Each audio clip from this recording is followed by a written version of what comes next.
ओम शांति। 28/8/2023 प्रातः मुरली। ओम शांति। बाप दादा मधुबन।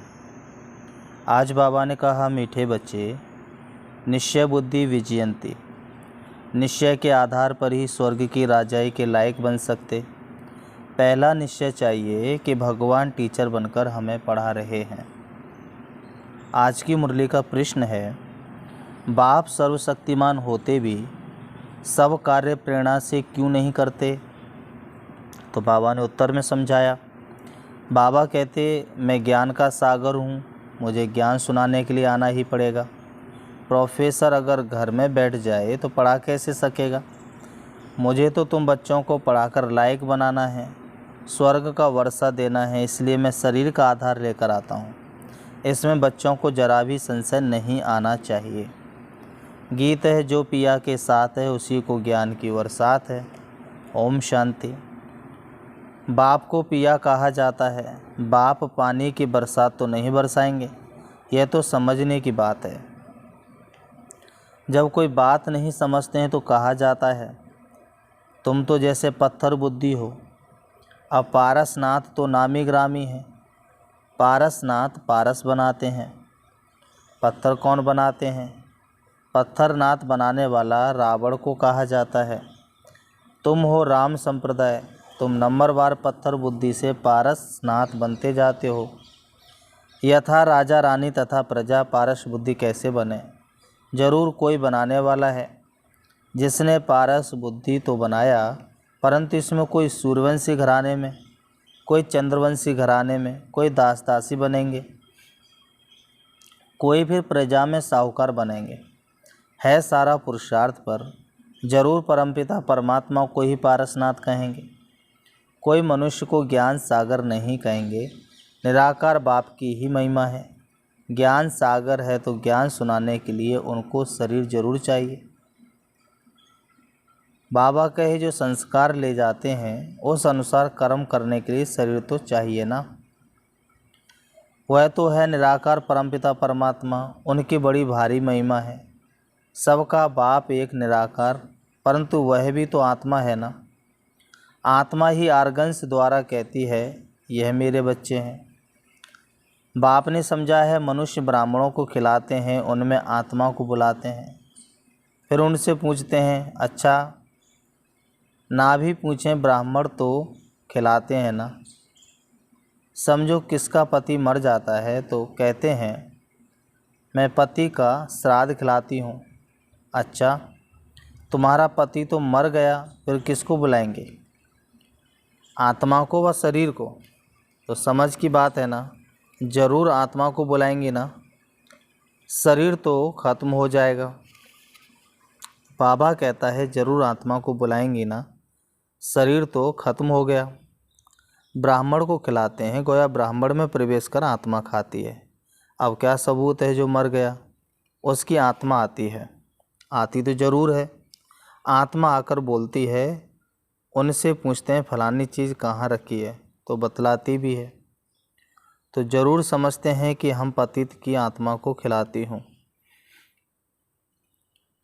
पति की आत्मा को माथा टेकती हूँ, ब्राह्मण को नहीं देखते। जैसे कि पति के नाम रूप को देखकर माथा टेकते हैं, वह नाम रूप तो भस्म हो गया, तो वह शरीर भी याद आता है। ब्राह्मणों में आत्मा आती है, दूसरे की आत्मा आई है यह महसूस होता है। अब आत्मा आई तो ज़रूर विश्वास रखना पड़ता है ना। तुम बच्चों को भी समझाया जाता है कि परमपिता परमात्मा निराकार, उनको अपना शरीर नहीं है तो वर्षा कैसे देवे? तो ज़रूर शरीर का आधार लेना पड़े। पहले तो बरोबर निश्चय चाहिए कि परमपिता परमात्मा है, वह इन द्वारा वर्षा देने आया है। प्रेरणा से तो नहीं देंगे, उनको तो आकर पढ़ाना है, ज्ञान सागर है ना। यह समझने की बातें हैं। जिसकी तकदीर में भविष्य ग्रंथ उपलब्ध नहीं है तो वह समझ नहीं सकेंगे। इनकी आत्मा कहती है कि मैं ज्ञान सागर नहीं हूँ, वह परमपिता परमात्मा कहते हैं मैं ज्ञान का सागर हूँ, परंतु मैं निराकार ऊपर से बैठ प्रेरणा से कैसे पढ़ाऊँ? ऐसे तो कभी पढ़ाई होती नहीं। प्रोफेसर घर बैठ जाए तो प्रेरणा से पढ़ा कैसे सकेंगे। ज़रूर स्कूल में आना पड़े ना, तो परमपिता परमात्मा भी घर में रहकर तो नहीं पढ़ाएंगे ना। तो प्रेरणा से चित्र थोड़े ही समझाया जाता है। यह चित्र भी शिव बाबा ने निकलवाया है। फिर खुद ही आकर समझाते हैं कि मैंने ही निकलवाए हैं। यह ब्रह्मा तो जानता नहीं था, मैंने बच्चों को दिव्य दृष्टि देकर बनवाए हैं। तो करण करावनहार बाप है। पहले बाप समझाते हैं कि मैं हूँ तुम बच्चों का बाप, नहीं तो तुम बच्चों को वर्षा कैसे मिले। मंदिर भी बरोबर है, इनकी आत्मा का मंदिर है। बाकी सब जीव आत्माओं के मंदिर हैं, क्योंकि जीव आत्मा जन्म मरण में आती है, परमात्मा नहीं आता है, तो उनका रूप निराकार ही रखा है। तो बाप कहते हैं मैं तुम्हें राजयोग सिखलाता हूँ। ये बाबा भी कहते हैं मैं भी सीख रहा हूँ। अब इसमें प्रेरणा व शक्ति की तो बात नहीं है। अगर कोई कहे कि शक्ति आती है तो वर्षा कैसे मिले। यह बाप तो कहते हैं मैं तुम्हें राजयोग सिखलाता हूँ। भगवान वाच है। बाबा कहते हैं भगवान वाच तो है ज़रूर कि शरीर में आना पड़े, ऐसे नहीं। भगवान वाच है तो ज़रूर शरीर में आना पड़ेगा। बाबा कहते हैं ऐसे नहीं कि इनमें शक्ति है। यहाँ तो पढ़ाई की बात है। मैं तुम्हारा बाप हूँ, फिर मुझे टीचर भी बनना है। बाबा कहते हैं सबको प्रेरणा कैसे दूँ, फिर तो सबको एक जैसा पढ़ाना पड़े। यह तो राजधानी स्थापन हो रही है। कोई को दास दासी बनना पड़े, कोई को प्रजा बनना पड़े। कोई भी अगर पूछना चाहते हैं तो बाबा से पूछ सकते हैं हम कहाँ तक लायक बने हैं। सूर्यवंशी व चंद्रवंशी व दास दासी बनेंगे। अगर हम इस समय शरीर छोड़ें तो क्या पद पाएंगे। बाबा से आकर पढ़ें तो बाबा पढ़ाई के अनुसार बता सकते हैं। स्कूल में बच्चे मास्टर को कहेंगे कि मास्टर जी हम कितने मार्क्स से पास होंगे। मास्टर अबाउट बता देगा कि तुम पूरा पढ़ते नहीं हो, इसलिए इतने मार्क्स कैसे मिलेंगे। खुद भी समझेंगे कि बरोबर हम पूरा पढ़ता नहीं हूँ। हर एक की दिल बोलेगी। बेहद का बाप भी बता सकते हैं। कोई को तो बाबा कहते हैं तुम बहुत अच्छा फूल हो, विजय माला में तुम इतने नंबर में आ सकते हो। इस समय के अनुसार, क्योंकि चलते चलते गिर भी पड़ते हैं ना। तो बाबा के बहुत बच्चे देखो आज हैं नहीं, क्योंकि श्रीमत पर ना चले और काम के वश व देहाभिमान के वश हो गए, तो कोई लोभ मोह के वश हो गए। माया ऐसी है जो चोरी भी करा देती है। यह सब माया कराती है। कहते हैं ना कि कख का चोर सो लख का चोर। कोई में बुरी आदतें होती हैं, कोई में काम की आदत होती है, तो यह भागा। वह यहाँ ठहर ना सके। लोभ बस चोरी भी कर लेते हैं। माया चोरी कराती है, माया की प्रवेशता है ना। पहले नंबर देहाभिमान को छोड़ते नहीं हैं। बाबा कहते अपने को आत्मा निश्चय करो। आत्मा इमार्टल है, शरीर मार्टल है। तुम देह अभिमानी बनो। कोई तो 2-3 मास में देही अभिमानी बन जाते हैं, कोई फिर 25 वर्ष में भी नहीं बनते। एक ही कोर्स बहुत बड़ा है जो 50-60 वर्ष चलता है। पढ़ाई के कोर्स और पढ़ाने वाले टीचर को न जानना तो पड़ेगा ना। इस बाबा को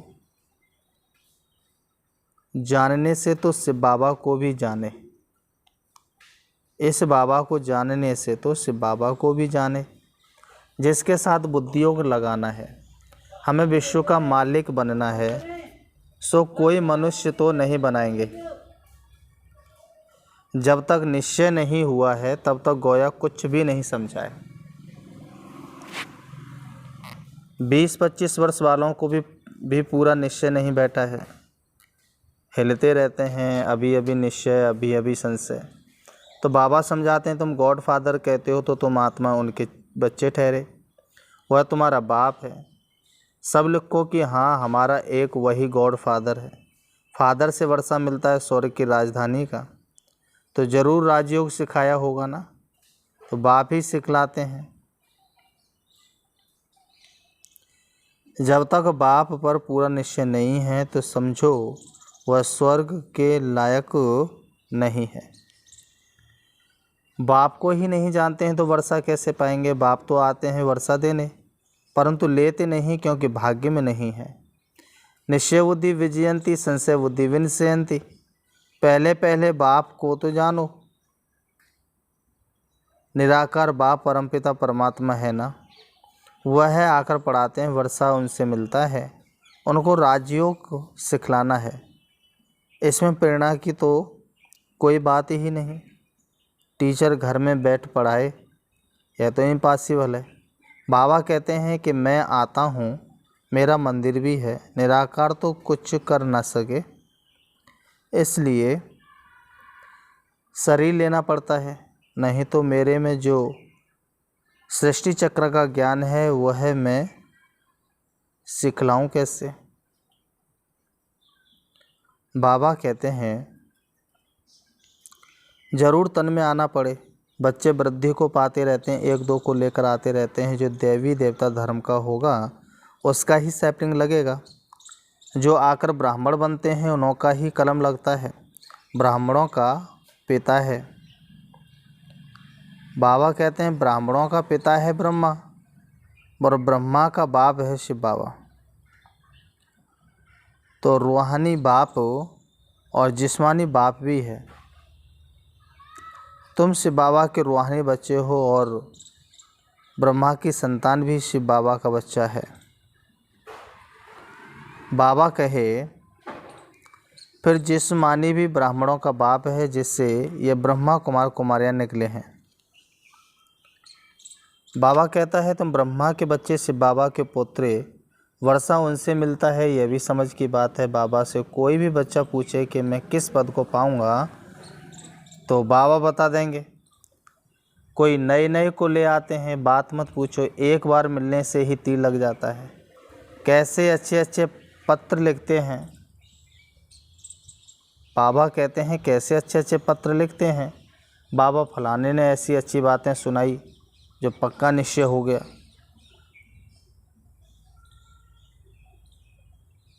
बाबा कहे कि अब आप आए हो, आपसे हम पूरा वर्षा लेकर ही छोड़ेंगे।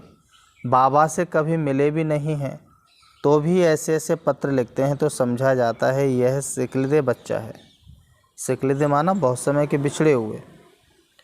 तो सैपलिंग अच्छा है, बाबा कहते हैं सैपलिंग अच्छा है, झट समझ जाते हैं। श्रीनगर का सेंटर खुला, वहाँ के नए नए बच्चों ने पत्र लिखा है। बस अब तो मिलने के लिए अट्रैक्शन रहती है। सिर्फ यह बाबा कहे कि सिर्फ यह बंधन है। कारण भी लिख देते हैं, जो देवता धर्म के होंगे वही आएंगे। जो श्री कृष्ण धर्मपुरी में आने वाले होंगे वही ब्रह्मापुरी में आएंगे। ब्रह्मापुरी नहीं, कोई कोई ब्रह्मा कुमारी लिखते हैं, यह तो रॉन्ग है। तो ब्रह्मा, बाबा कहते हैं ब्रह्मा तो तत्व है, उसकी कुमारी कैसे हो सकती है। तो प्रजापिता ब्रह्मा तो मशहूर है, प्रजापिता तो यहाँ ही होगा ना। तो प्रजापिता ब्रह्मा के साथ, बाबा कहते हैं प्रजापिता ब्रह्मा के साथ ब्रह्मा कुमार कुमारियाँ हैं, अर्थात परमपिता परमात्मा शिव की शक्तियाँ हैं। शक्ति मिलती है शिव बाबा से, इनकी ब्रह्मा की आत्मा से नहीं। तो बाबा कहे कि शक्ति मिलती है शिव बाबा से, इनकी ब्रह्मा की आत्मा से नहीं। तो याद शिव बाबा को करना है, इससे ही हम पति से पावन होंगे। इस समय तो सभी पाप आत्माएं हैं, सभी का जन्म विकार से होता है। यह बातें कोई झट समझ जाते हैं, कोई तो कुछ भी समझते नहीं। यह नॉलेज बड़ी वंडरफुल है। भगवान को भक्ति का फल देने के लिए आना पड़ता है। बच्चों को पढ़ाते हैं, कहते हैं मैं तुम्हारा बाप भी हूँ, टीचर भी हूँ, सतगुरु भी हूँ। सभी को वापस ले जाने के लिए आया हूँ, इसलिए लिबरेटर भी कहते हैं। सो प्रेरणा से थोड़े ही लिबरेट करेंगे। स्कूल में भी वृद्धि होती है, लेकिन पुरानी दुनिया को याद किया तो बाप को भूले। आखिर भूलते भूलते पुरानी दुनिया में ही चले जाते हैं। फिर ज्ञान का कुछ भी नहीं रहता है, बस सौदा कैंसिल। बाप को जो दिया वह वापस ले लेते हैं। बुद्धि का ताला एकदम बंद हो जाता है। बाप बुद्धिवानों की बुद्धि है ना, कितना अच्छी रीत समझाते हैं। सुनने वालों के नैन चैन से ही मालूम पड़ जाता है इनको कहाँ तक धारणा होती है, ऊंच पद पा सकेंगे व नहीं। बाबा झट समझ जाते हैं कि यह समझने वाला है या नहीं, या बुद्धियों को कहाँ भटकता रहता है। नब्ज देखी जाती है, नब्ज देखने वाला भी होशियार चाहिए। मंजिल है बहुत बारी, तुम झट समझ जाएंगे यह उठ सकेगा व नहीं। नंबरवार तो है ना। भले ब्रह्मापुत्रा बड़ी नदी है, परंतु अपनी महिमा तो नहीं करेंगे। सरस्वती भी होशियार है, उस पढ़ाई में तो यहाँ ही इम्तहान हो जाता है। इस पढ़ाई का इम्तहान अभी नहीं होना है, जब तक जिएंगे तब तक ज्ञान अमृत पिएंगे। अच्छा, तो फिर बाबा कहते मीठे मीठे सिकलते बच्चों प्रति माता पिता बाप दादा का याद प्यार और गुड मॉर्निंग। रूहानी बाप की रूहानी बच्चों को नमस्ते। रूहानी हम बच्चों की रूहानी बाप दादा को याद प्यार और नमस्ते नमस्ते नमस्ते। धारणा के लिए मुख्य सार नंबर 1, किसी भी पुरानी आदत के वशीभूत हो उल्टा कर्म नहीं करना है। देह अभिमान की आदत को छोड़ देही अभिमानी रहने का कोर्स पूरा करना है। दूसरा, निश्चय में कभी भी हिलना नहीं है, जब तक जीना है पढ़ाई पढ़नी और पढ़ानी है। वरदान, करावनहार की स्मृति द्वारा सदा बेफिक्र बादशाह बनने वाले निश्चय बुद्धि निश्चिंत भाव। स्पष्टीकरण, ब्राह्मण जीवन अर्थात बेफिक्र बादशाह। जैसे ब्रह्मा बाप बेफिक्र बादशाह बने तो यही गीत गाते रहे कि पाना था सो पा लिया, काम क्या बाकी रहा। तो सेवा का काम भी जो बाकी रहा हुआ है वह भी करावनहार करा रहे हैं और कराते रहेंगे। सदा स्मृति रहे, बाप करावनहार बन हमारे द्वारा करा रहे हैं तो बेफिक्र हो जाएंगे। निश्चय है यह कार्य होना ही है, हुआ ही पड़ा है, इसलिए निश्चय बुद्धि निश्चिंत बेफिक्र रहो। स्लोगन है, अपनी सर्व कमजोरियों से किनारा करना है तो बेहद के वैराग्य वृत्ति को धारण करो। अपनी सर्व कमजोरियों से किनारा करना है तो बेहद की वैराग्य वृत्ति को धारण करो। अच्छा, ओम शांति। ओम अभी हम 5 मिनट बाबा को याद करते हैं। देखेंगे अपने आप को, मैं आत्मा हूँ, शरीर मेरा वस्त्र है जो मैंने थोड़े से समय के लिए धारण किया है। वास्तव में मैं आत्मा अजर अमर अविनाशी हूँ। मैंने परम धाम से सृष्टि रंगमंच पर आकर के 84 जन्मों में 84 शरीर रूपी वस्त्र धारण किए और छोड़े। मैं आत्मा अजर अमर अविनाशी हूँ। सतयुग से लेकर के संगम पर पाठ बजाते बजाते मैं आत्मा कलाहीन पतित हो गई, स्वयं को भूल गई, अपने घर को भूल गई। प्यारे पिता परमात्मा ने आकर के ब्रह्मा तन के द्वारा मुझे स्मृति दिलाई। अब मैं आत्मा फिर से शक्तिशाली सर्व शक्तियों को भरने के लिए इस देह रूपी वस्त्रों से अलग होकर उड़ रही हूँ। सूरज चांद सितारों से पार, फरिश्तों की दुनिया से ऊपर, उससे भी ऊपर देख रही हूँ। हल्के सुनहरे लाल रंग के आसमान में सारी आत्मा चमक रही है। सबसे ज़्यादा प्रकाश मुझ आत्मा का है। अनादि स्वरूप में मैं आत्मा सबसे अधिक चमक रही हूँ।